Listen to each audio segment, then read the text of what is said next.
Again, I just want to jump on here to kind of talk about identity and what we put our identity in. As somebody who used to chase a lot of titles and accolades in my life, and I would put my identity in those things, as far as like I was a football player, I did track, I was at the peak of putting my identity in the world.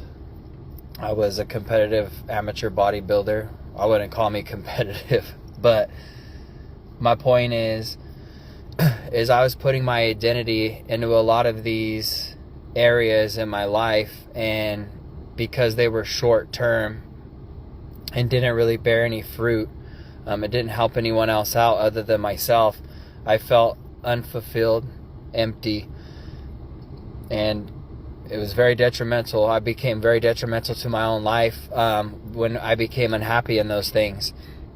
And so a few months ago, I got to talk about identity to the youth at our church. And what I told them was, you know, especially at that age, right? The world's coming at you and Jesus is coming at you. And it's important where you start walking towards. As somebody who walked towards the world and only the world and not towards Jesus, Jesus wasn't a part of my life back then, I became very detrimental to myself.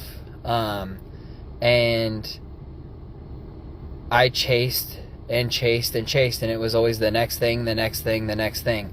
What else can I accumulate? What else can I add to my quote unquote title? And again, some things they're all temporary, short term, and you know, nothing really helped others out. It was just all about me. It was very selfish. And again, I had a lot of things in my life. I had accomplished a lot of things in my life, and I was still very unhappy. So I think it's very important because, you know, just speaking from my personal experience, having Jesus as my identity has changed a lot, because I know that some things are short term, but if I have Jesus as my identity and understand that I was created for a higher purpose, to help grow his kingdom, you know, now I find a lot more fulfillment in being able to serve others. And I know that when he puts me in a room,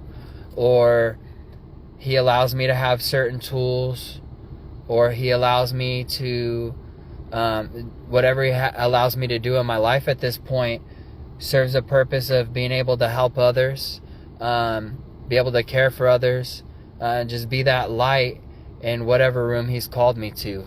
And I don't ever have days where I feel empty. I don't have days where I don't feel what I'm doing isn't serving purpose.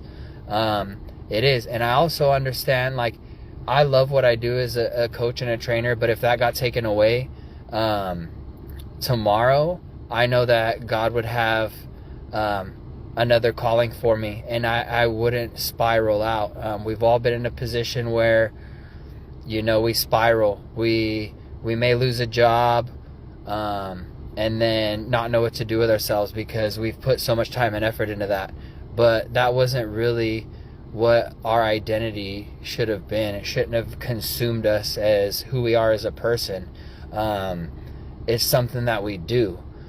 And this happens a lot with athletes. You know, I coach athletes, and I've seen it plenty of times. So you young people, really listen up, okay?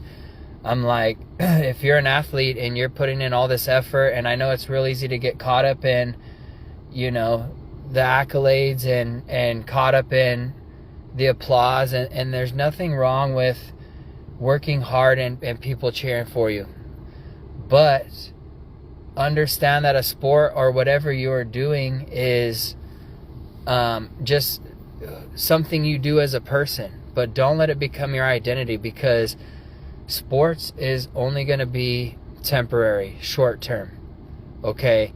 I've seen athletes get injured and think they're going to play their whole life, and then the injury happens and then they can't, and then they're in a dark place. So athletes or anybody, you know, just understand that you are a son, you are a daughter, You're a mother, you're a father, you're a cousin, you're a person who God called to walk this earth and be a light, and that he has a higher calling than a title or a job or anything like that. So I just really encourage you that if you're in a place where you're feeling unfulfilled, if you're in a dark place, if you're one of these athletes or you're an adult who lost a job and you're in a dark place, I'll pray for you. Reach out. I could pray for you. I'll pray with you. I'll sit with you, meet with you. But you have a higher calling.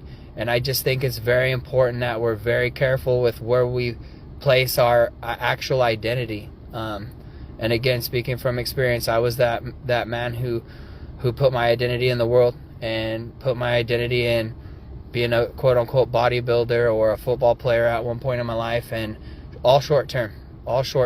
So Jesus is eternal, okay? He's willing to have that relationship with you, and I promise that you'll bear good fruit and you'll feel fulfilled. So if you need anything, let me know. Have a good one.